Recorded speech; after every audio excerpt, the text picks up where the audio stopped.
I'm Derek from Mr. Sweeper. We got Bob from Mr. Sweeper Recording, and today we have the new Miele CX1 Boost Parquet.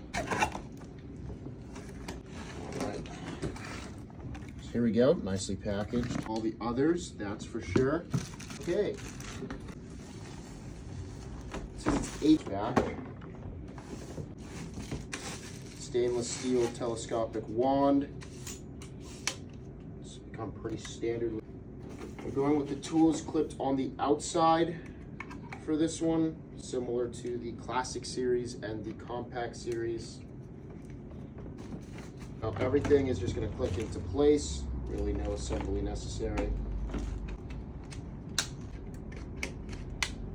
So with this particular model, you're going to be using the twister on your hard flooring, and for any kind of area rugs, you're going to be using the combination floor tool with the bristles retracted.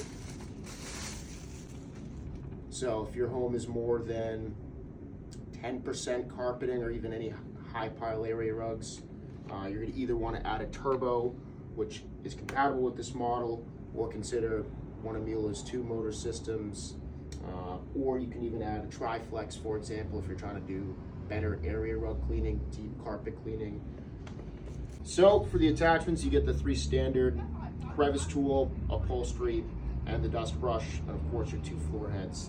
This particular machine, the attachments for storage, and I wouldn't recommend using this while out also vacuuming, they're going to be clipped on right here. So you go to store the machine, it takes up a little bit less space. Now if you're actually going to use it, since it is in the middle of the handle, once again I don't recommend using it like that, but for storage purposes it does keep everything organized. Pops on and off. It can be a little bit stuck at times, especially if new. You do not have to be gentle with it to remove those attachments.